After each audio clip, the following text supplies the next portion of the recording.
আমাদের বাংলাদেশি আমেরিকান বা Bangladeshi diaspora, south Asian diaspora, যেটা জামাইকাতে আপনি আপনাদের সেই শাখাটা, ওখানে আপনি জি। এই ধরনের এই জুভেনাইল কেসগুলো কেমন পাচ্ছেন? যে বাচ্চা আছে তাকে ডিক্লেয়ার করতে হবে কি তার একটা গার্ডিয়ান আছে, আর ওইটা ডিক্লেয়ার করার পরে আমাদের ইউএসসিআইএস এ সাবমিট করতে হবে পুরো ওদের অ্যাপ্লিকেশনটা। প্রমাণ দেখাতে হয় যে বাবা অথবা মা অথবা বাবা মা কেউ এই বাচ্চাটার যত্ন করছে না, অ্যাবান্ডন করেছে, মানে ফেলে চলে গেছে। অ্যাপ্রুভ হলে এই বাচ্চাটা গ্রিন কার্ডের জন্য অ্যাপ্লাই করতে পারে। এটা 1.5 বছর থেকে 1.5 বছরের মধ্যেই কিন্তু ওরা গ্রিন কার্ড পেয়ে যায়। স্পেশাল জুভেনাইল অ্যাক্ট আমরা যেটাই বলি, আন্ডার 21 এজ, আপনাদের কাছে কেমন তাদের মানে কেমন অ্যাক্টিভিটি, মানে এদের কেমন ফাইল জমা আছে ইউএসএস এর কাছে, বা এখন এটা স্ট্যাটাসটা কি, মানে তাদের হোপটা কি যারা ফাইল করেছে? তো এইটার জন্য অ্যাকচুয়ালি দুটো স্টেপ। ফার্স্ট স্টেপ হচ্ছে যে বাচ্চা আছে তাকে ডিক্লেয়ার করতে হবে কি তার একটা গার্ডিয়ান আছে, আর ওইটা ডিক্লেয়ার করার পরে আমাদের ইউএসসিআইএস এ সাবমিট করতে হবে পুরো ওদের অ্যাপ্লিকেশনটা। ইউএসসিআইএস অ্যাপ্লিকেশনটা 21st বার্থডের আগে করতে হবে। তো এখন আমি যা দেখছি রিসেন্টলি এটলিস্ট 2 মাস ধরে আমাদের কিন্তু ওরা এভিডেন্স বেশি চাইছে, আর যখন এভিডেন্স আমরা দিচ্ছি তখনও আমরা কিন্তু আমাদের ল ফার্মে না, বাট জাস্ট ইন জেনারেল আমরা দেখছি কটা রিজেকশন বেড়ে গেছে যখন থেকে ট্রাম্প এসছে, তখন থেকে না রিজেকশন বেড়ে গেছে। আর ওই জন্য আমি অ্যাডভাইস দেবো সবাইকে কি আপনি যদি এই পাথটা নিচ্ছেন তাহলে এরকম একটা ল ফার্মে যান যেটা যারা এই এরকম একটা এই সিজ বলে, সিজ ক্যাটাগরির ভীষণ ডিল করে। আর আমাদের তো অ্যাটলিস্ট আমি যখন ফ্যামিলি কোর্টে যাই আমার আধা কেস অলমোস্ট অলওয়েজ সিজ। তো আমাদের ল ফার্ম মানে thousands and thousands of cases handle করে এই ক্যাটাগরিতে। ধন্যবাদ, ধন্যবাদ। নিকি, আপনি তো একটা ব্রাঞ্চের অধীনে আছেন, ব্রাঞ্চে আপনি দেখাশোনা করেন, হুইচ ইজ ভালো, ভেরি মাচ বোনাফাইড এরিয়া, মানে আমাদের বাংলাদেশি আমেরিকান বা Bangladeshi diaspora, south Asian diaspora, যেটা জামাইকাতে আপনি আপনাদের সেই শাখাটা, ওখানে আপনি এই ধরনের এই জুভেনাইল কেসগুলো কেমন পাচ্ছেন? হ্যাঁ, আমি আসলে একটু বলে দিই।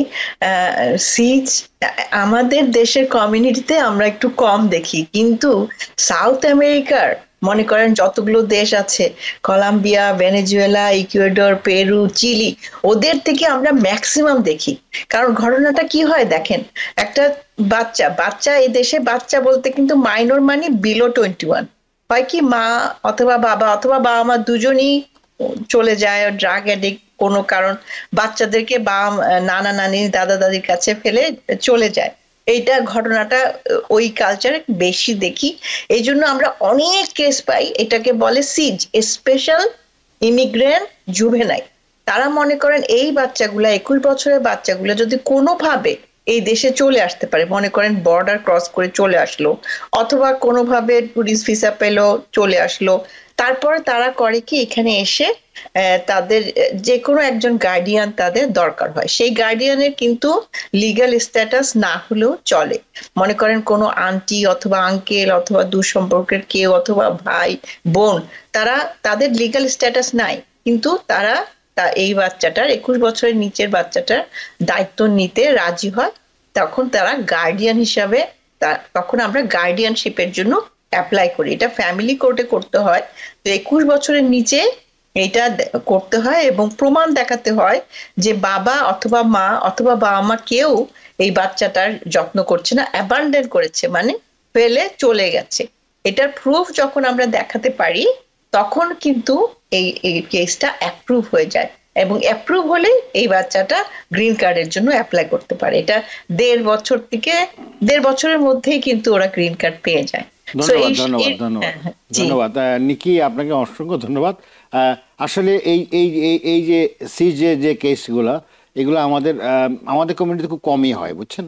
আমরা যতটুকু বুঝতেছি আর কি, আমাদের ইন্ডিয়ান বা আমাদের বাংলাদেশি কমিউনিটিতে এটা একটু অনেক অনেক কম, যেহেতু আমরা এখন কিন্তু আমি দেখি বাড়ছে, এখন বাড়ছে। আমি বাংলাদেশ থেকে অনেক কেস দেখছি। কালচারে মা বাবারা বাচ্চাদের যত্ন করে, কখনোই ফেলে যায় না, কিন্তু উনি রঞ্জা যেমন বললেন এখন কিন্তু একটু হয়ে যাচ্ছে। এখন কিন্তু মনে করেন বাবা মার ডিভোর্স রেট বেড়ে যাচ্ছে, এখন এই বাচ্চাটা কে টেক কেয়ার করবে, এটাও কিন্তু সমস্যা হয়ে যাচ্ছে। তো আমাদের কাছে চলে আসছে। জি, বা দেখা যায় কি একটা প্যারেন্ট করেছে আর বাচ্চাটা আরেকটা, মানে বাবা কিছু অ্যাবান্ডন করেছে আর মার কাছে আছে বাচ্চা, তো সেই কেসেও বাচ্চাটা গ্রিন কার্ড পেতে পারে। যদি দুজনকে করতে হবে না, একজনকেই করতে হবে। আচ্ছা হ্যাঁ, আচ্ছা, মনে করেন আমি একটু উদাহরণ দিয়ে দিই, মনে করেন বাঙালি কালচারে বা আমার ডিভোর্স হয়ে গেছে, এখন বাবা আর বাচ্চাটা দেখাশোনা করছে না, এখন মা এই বাচ্চাটাকে নিয়ে যদি কোনোভাবে ট্যুরিস্ট ভিসা নিয়ে আমেরিকায় আসে, তখন কিন্তু এই বাচ্চাটা মায়ের কোনো স্ট্যাটাস নেই, তারপরেও সে কিন্তু এই সিজে অ্যাপ্লাই করে গ্রিন কার্ড পেতে পারে এবং পরবর্তীতে সে তার মায়ের জন্য অ্যাপ্লাই করতে পারে না। হ্যাঁ হ্যাঁ, সেটা অ্যাপ্লাই করতে পারবে না, সেটা পারবে না, না, কারণ অ্যাবান্ডনমেন্ট তো এটা। জি জি। আচ্ছা, আমি রাঞ্জা, আমার আমার জানার বিষয়, নিকি যেটা বললেন যে এটা বাইরে থেকে যখন আসে তখন তো এটা, আর যারা ইনসাইড অলরেডি আছে, মানে ইনসাইডে আমাদের আমেরিকার ভিতরে যে ঘটনাগুলো ঘটছে, সেই ক্ষেত্রে কি তারা কি ওটা এক্সপিরিয়েন্ট হয় নাকি না? না না না, নাম্বার অফ, শুধু সিট পাওয়ার জন্য লোকেটেড ইনসাইড ইউএস হতে হবে। আচ্ছা আচ্ছা, সেটা যখনই এসছো কিরম ভাবেই এসছো কোনো নেই, আচ্ছা, ওটাই রেলেভেন্ট। জি জি জি। সো এটা ইটস লাইক এ ব্রোকেন, যখন বাচ্চারা সেপারেশন হয়ে যায়, বাবা কথা হবে না, তখন তো একটা ব্রোকেন ফ্যামিলির মতো হয়ে যায় না? এটা বাচ্চাদের জন্য প্রোটেকশন। তুমি যদি এখানে ইউএসএ তে আছো আর তোমার কোনো কেউ নেই, বা একটা বাবা বা মাও আপনাকে অ্যাবান্ডন করেছে বা যা করেছে, সেটাও যদি সিচুয়েশন হয়, ওটা ওদের জন্যই, ওদের বেনিফিটের জন্য। আচ্ছা আচ্ছা আচ্ছা আচ্ছা। তো খুবই আসলে এটা আমি বলবো এটা একটা খুবই একটা মানে বিষয় যেটা আমরা আজকে নিয়েছি। আমরা অনেকেই এটা সম্বন্ধে আমরা অবগত না, জানি না, ফর্মালিটি গুলো জানি না। তো এই যে বাচ্চাটার প্রোটেকশন তো দরকার, মনে করেন বাচ্চাটার মা অথবা বাবা নেই, একজন সিঙ্গেল মাদার, তার প্রোটেকশনের জন্য ইউএস গভর্নমেন্ট এই সিস্টেমটা রেখেছে। এই কেসেও পারে, কিন্তু যদি একজন মারাও গেছে, জি, বা দুজন মারা গেছে বা একজন মারা গেছে, সেই কেসেও কিন্তু লিগালি ওটাকে অ্যাবান্ডনমেন্ট বলে, তো সেই কেসেও কিন্তু বাচ্চা পেতে পারে। নিউ ইয়র্ক থেকে সম্প্রচারিত TVN 24 টেলিভিশন, বিশ্বজুড়ে বাঙালির কণ্ঠস্বর।